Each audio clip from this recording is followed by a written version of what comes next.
as we extended the other tax rates as well. If we do that again, obviously it's something that I would be supportive of. So I hope that this helps to clarify the debate when we deal with this subject later on this week and perhaps even in the final week that we at least hope is the final week that we're here before Christmas. Mr. President, I notice the absence of a quorum. Clerk will call the roll. Mr. Akaka.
call the quorum be dispensed with. Without objection.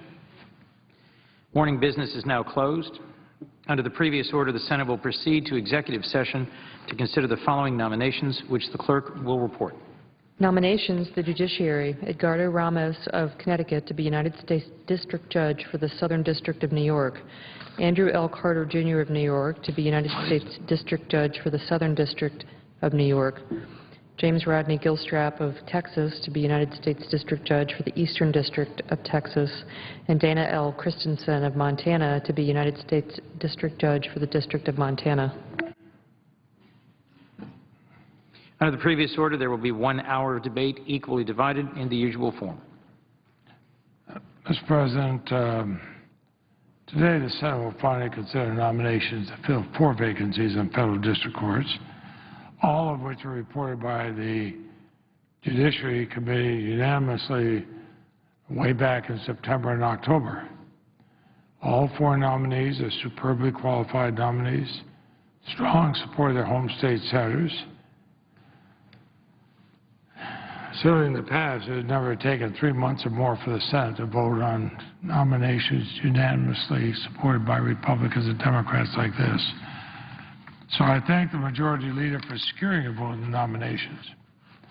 I'm disappointed the Senate Republican leadership would not agree to vote in the other 21 judicial nominations that have been blocked so far by the Republicans for any Senate action, even though all but 4 of them were voted on with every Republican, every Democrat in the Judiciary Committee voting for them. And all but 2 of them had significant bipartisan support. We have, by blocking them and not voting on them, of course, it allows everybody to vote maybe and not have to take a position on anything. Mr. President, I think most of us were elected to vote yes or no, not maybe. Most of us should have the courage to vote yes or no, not maybe. And that's my full statement regarding these judiciary nominations be placed in the record as though read. Without objection. And tomorrow, Mr. President, the Senate should be holding an up or down vote on the long-delayed nomination of Caitlin Halligan to fill one of 3 vacancies on the Court of Appeals for the D.C. Circuit. Instead, for the 7th time since President Obama took office 34 months ago, we're required to overcome a Republican filibuster for the Senate to consider one of President Obama's superbly qualified judicial nominees. For some reason, this superbly qualified woman is being filibustered by the Republicans. Well, this extremely qualified woman, Ms. Halligan, President Obama's first nomination to the important D.C. Circuit, is a former Solicitor General for the state of New York. An impressive record in private practice and public service. She is widely respected for the quality of her work as an advocate. Indeed, Ms. Halligan's nomination was greeted with bipartisan support and has since garnered endorsements from law enforcement officials and organizations, from women's organizations and judges and preeminent lawyers across the political spectrum. We reported her nomination favorably nearly 9 months ago. Now, we have a number of Republican senators out serving who gave their word they would never support the filibuster of a judicial nomination. Never. Gave speeches to the floor, told the American public, told those people who voted for him, you can take our word for it. We will never support the filibuster of a judicial nominee. Well, with this latest filibuster, Senate Republican leadership seeks to set yet another new standard. One more filibuster. President Obama's nominees. These are the people who gave their word to their voters they would never do that. Well, that was before, of course, we elected President Obama. Well, I guess the words don't count anymore, and for 7 times they filibustered him. I think that makes confirmation of any nominee to the D.C. Circuit virtually impossible for the future, and it's time we edge away from this dangerous precipice.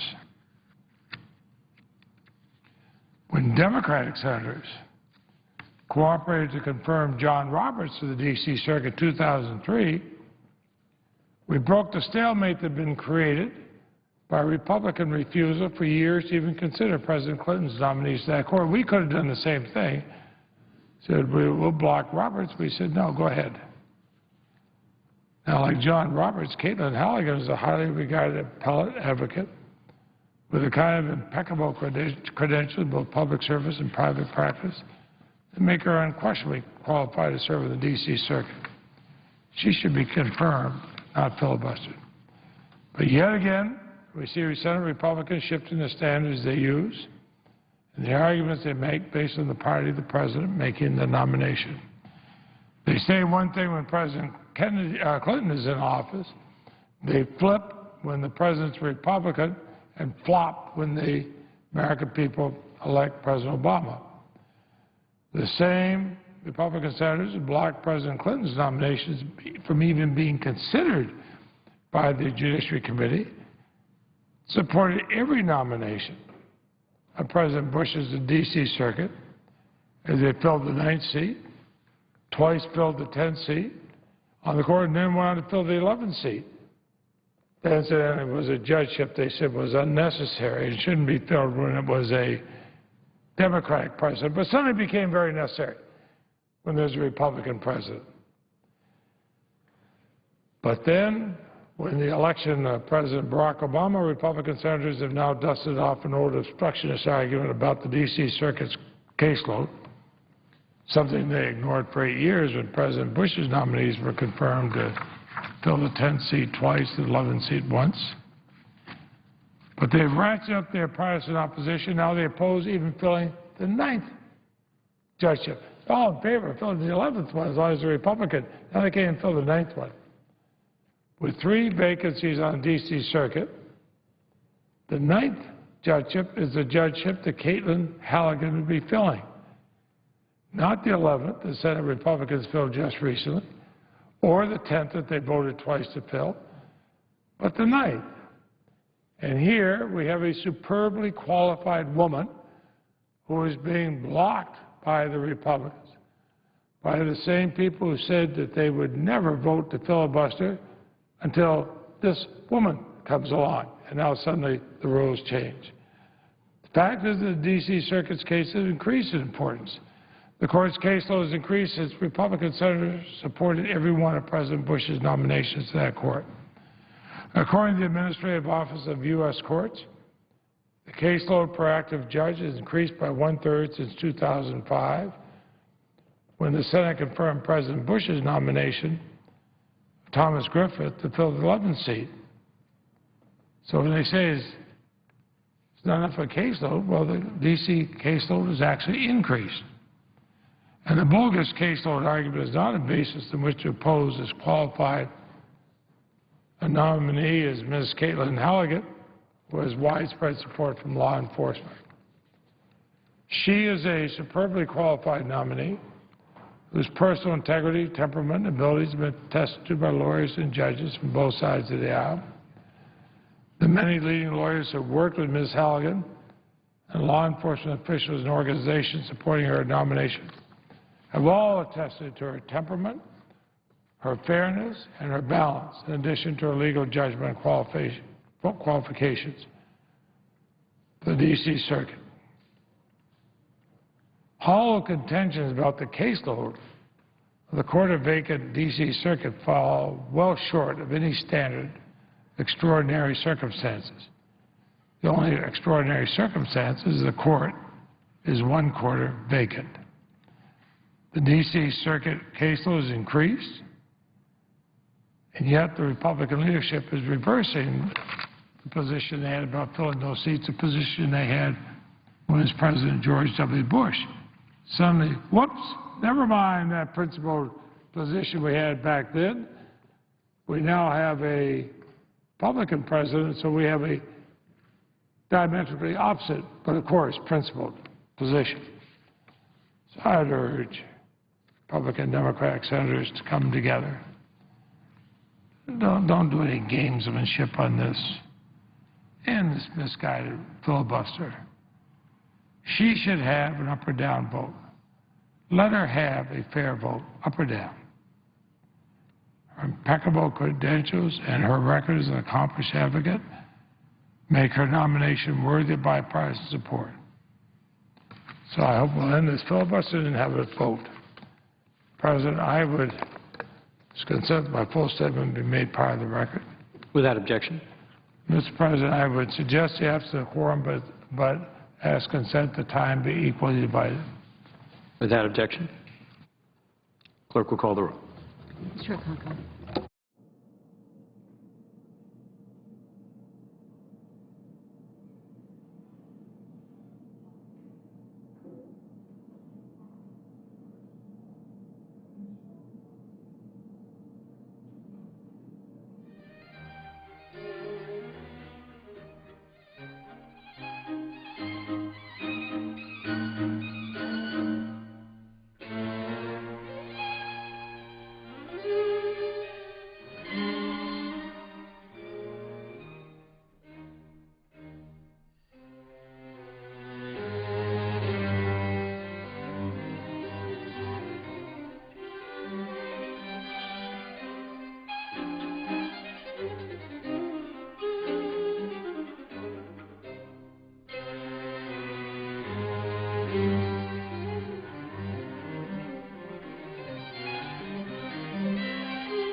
Is that the quorum call be vitiated?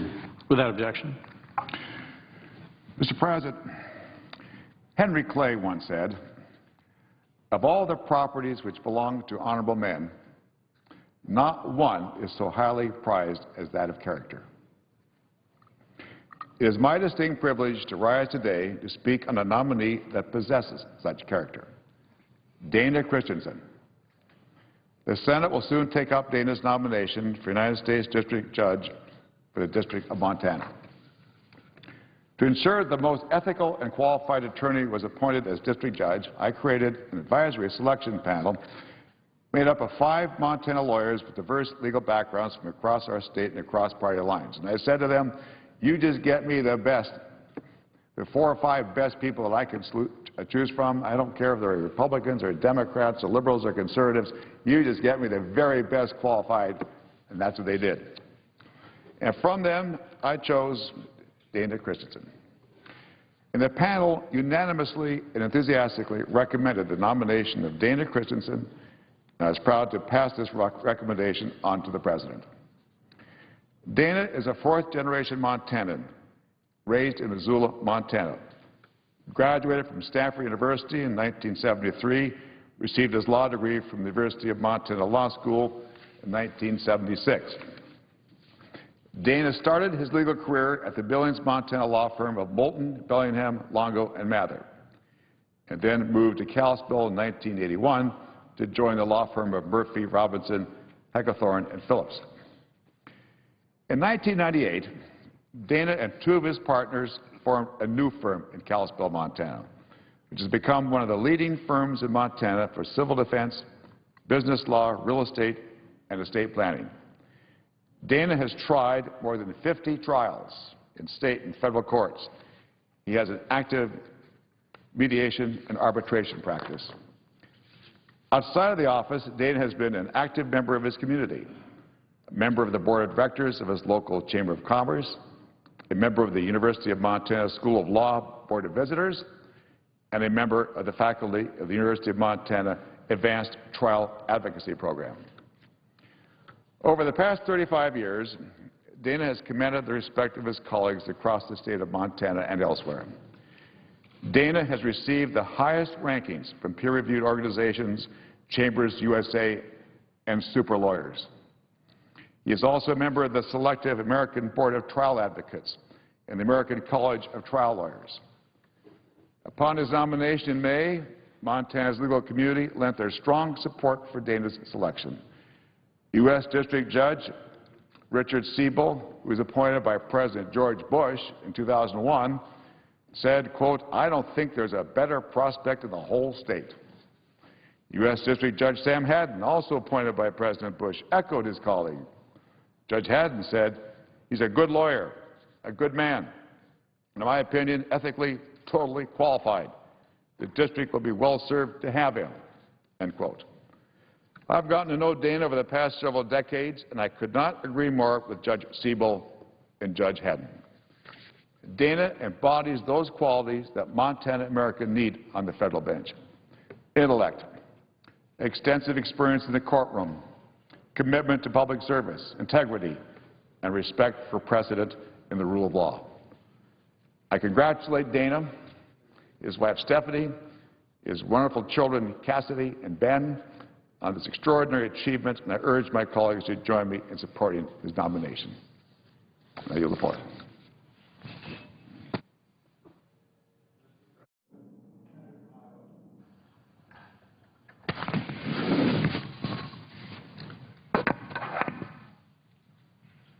Today, the Senate is expected to confirm 4 additional judicial nominees. With these votes, we will have confirmed 61 Article III nominees this Congress. I want to note that in the first session of the 112th Congress, we've now confirmed more than during the entire 111th Congress. So I think we can declare real progress. Over 72% of President Obama's judicial nominees have been confirmed. Despite this record of confirmations, we continue to hear complaints about the way that this president's nominees are being treated. So I point out that in only 6 sessions of Congress in the last 30 years have more nominees been confirmed in a single session. Furthermore, given the cooperation we have shown, I'm disappointed that the Senate majority wants to turn to a controversial nomination next rather than continue on the path of cooperative confirmations.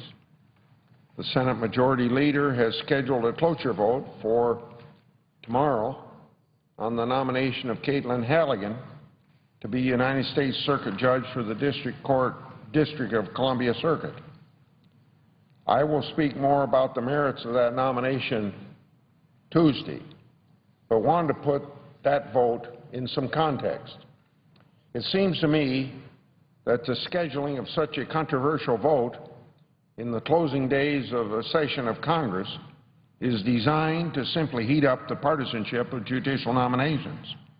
Perhaps that is the objective. The result may well be that such a divisive vote might have a chilling effect on reaching agreement on additional judicial nomination votes.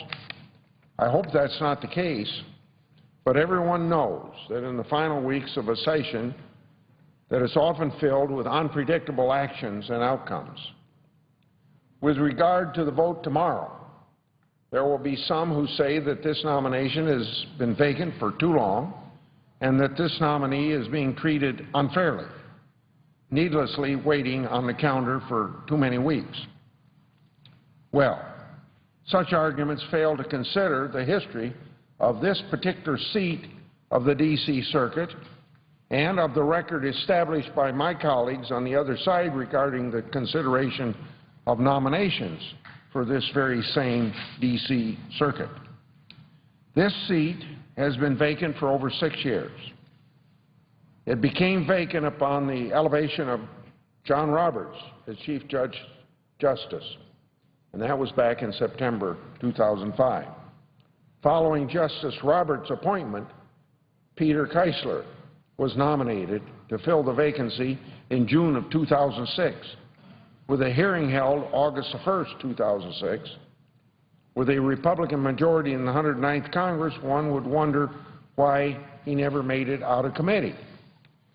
Well, it is not that he didn't have the votes in committee. The fact is, the Democratic minority would not allow a vote.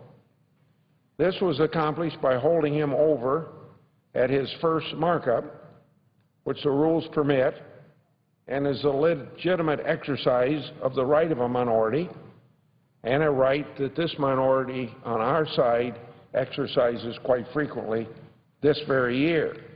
However, for the remaining executive sessions in September of that year, prior to final adjournment, they either made sure that the committee did not have a quorum, so we could not vote, or they took the extraordinary step of invoking the 2-hour rule so the committee could not meet.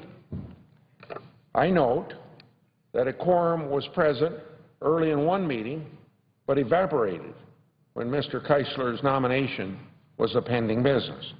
So basically, the opponents ran out the clock on this nomination. He didn't get a committee vote. He didn't get the courtesy of floor consideration, not even a cloture vote, like the nominee tomorrow will have. Mr. Keisler was renominated in June 2007 when the Democrats assumed control of the Senate, but his nomination sat in committee with no action until it was returned to the President January 2009. He was the recipient of a pocket filibuster. This was despite being rated unanimously well qualified by the ABA Standing Committee of the Federal Judiciary and possessing outstanding qualifications to fill this position. So complaints about this seat being vacant for too long just ring hollow with this senator. Likewise, when one considers the treatment of previous nominees to the D.C. Circuit, it is evident that the nomination of Ms. Halligan is not being treated in an unfair manner. In fact, her nomination is proceeding far better than many nominated to this court. I would remind my colleagues that previous nominees were subjected to delayed or multiple hearings, to extensive delays in committee, to multiple filibusters on the Senate floor. These include the nomination of Estrada, a Hispanic immigrant with a compelling personal story and outstanding judicial qualification, who was subjected to 7 cloture votes. Janice Brown, an African-American female, who had 2 cloture votes. Brent Kavanaugh and Thomas Griffith. While all of these individuals were eventually confirmed, the procedural tactics used in their nominations made the confirmation very, very difficult. I'm not suggesting that this is a pattern to follow, but it is relevant to the arguments that Ms. Halligan is being treated quite differently or in an unfair manner than other nominees. With regard to the nomination before us today, I say a few words about, first, Mr. Ramos is nominated to be U.S. District Judge for the Eastern District of New York. Mr. Ramos earned a B.A. from Yale, 82, J.D. Harvard, 87. Upon graduation from law school, Mr. Ramos worked as an associate at the law firm of Simpson Thacher Bartlett in New York City. In 1992, Mr. Ramos joined the office of United States Attorney, Eastern District, New York, where he prosecuted a variety of federal crimes, including white-collar crime, defense contractor fraud, money laundering, narcotics trafficking, labor racketeering, and violation of the Arms Export Control Act. In June 2000, he was promoted to Deputy Chief, Narcotics Section, where he supervised assistant U.S. attorneys prosecuting international narcotics cases. In 2002, the nominee joined the law firm of Day, Barry, Howard, predecessor to the firm of Day, Pitney, as a partner in the Government Investigations Practice Group.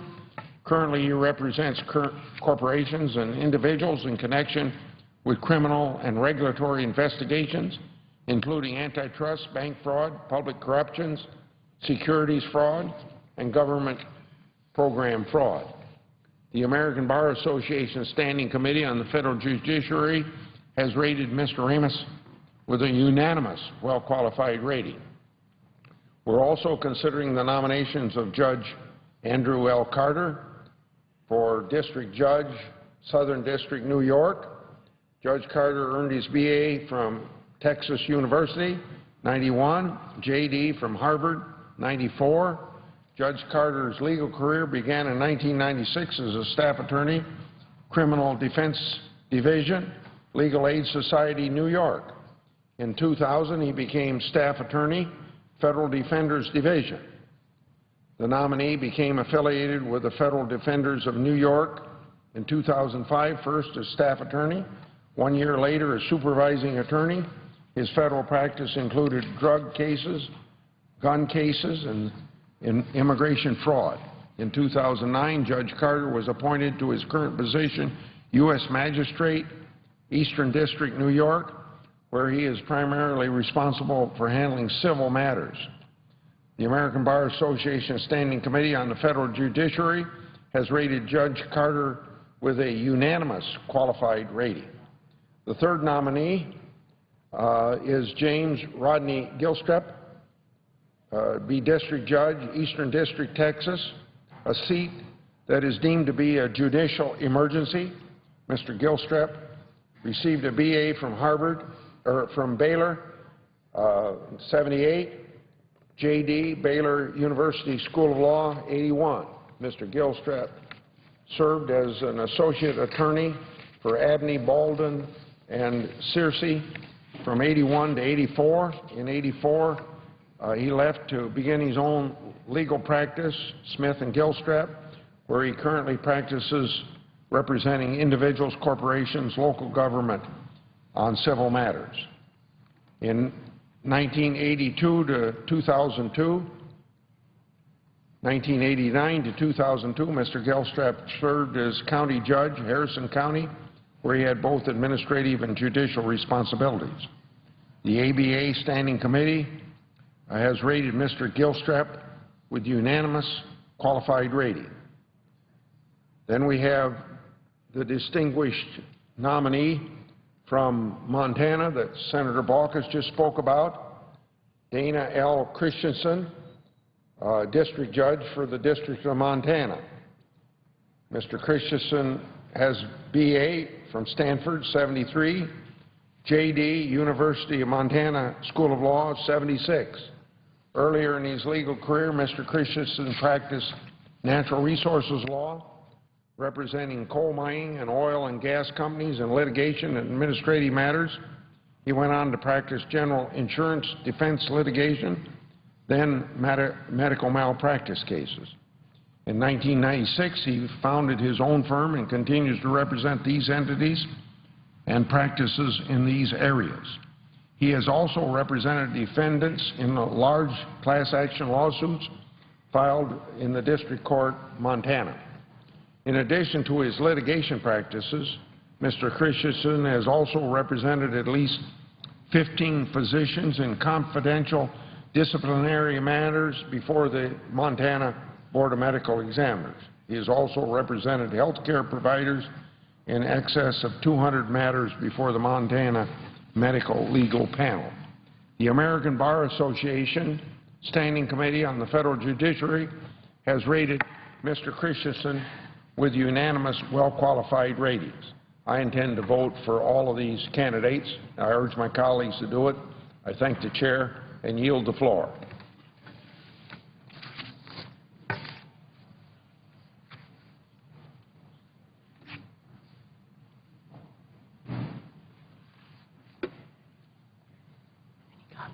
No, I don't need it. Do you want me to suggest the absence of a quorum? I suggest the absence of a quorum. Clerk will call the roll. Mr. Okaka.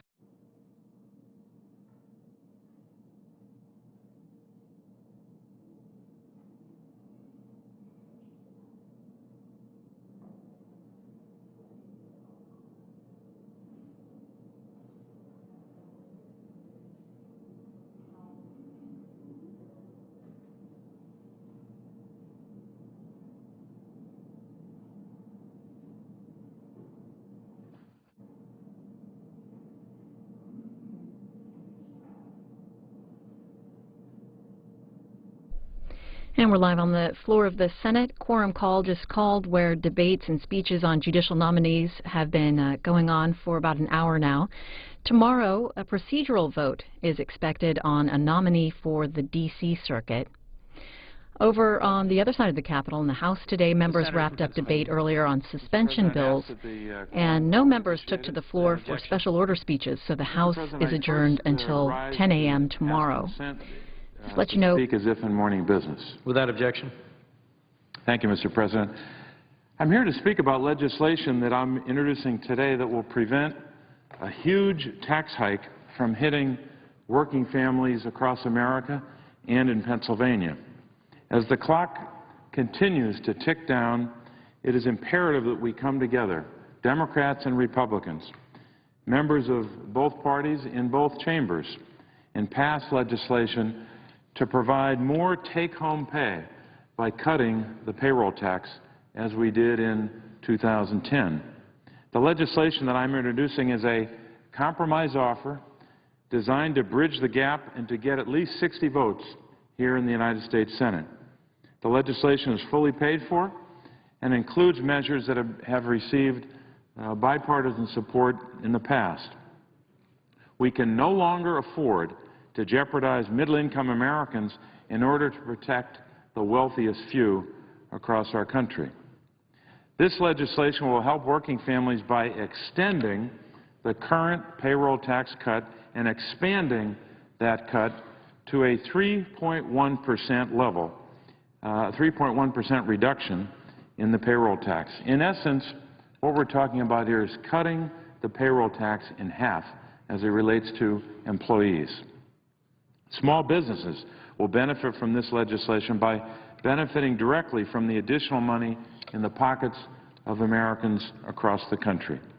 Those with incomes above $1 million should help in carrying this burden, a portion of this burden. That's why the surtax is still in this legislation. But the surtax will now be only 1.9% compared to the 3.25% in an earlier version of my legislation. In addition, I've offered a few more offsets that have received bipartisan support. So the bottom line is, just as the first bill was that I offered, this legislation is indeed paid for. The tax cut is a key, an essential ingredient to job creation and economic growth in 2012. Economists and forecasters from Moody's Analytics to RBC Capital Markets to Barclays Capital to macroeconomic advisors all have emphasized that the tax cut will accelerate growth in 2012. Without it, economic growth will slow and job creation will take a hit. Mark Zandi of Moody's Analytics has said that without the payroll tax cut for 2012, quote, will likely go into recession, unquote. Congress should act quickly to expand tax relief and to remove the uncertainty for working families in this holiday season about whether their taxes will go up in the new year.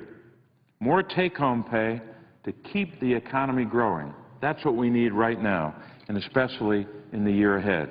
So I'd encourage all of our colleagues here in the Senate as well as in the House to pass this legislation to continue and to expand a cut in the payroll tax.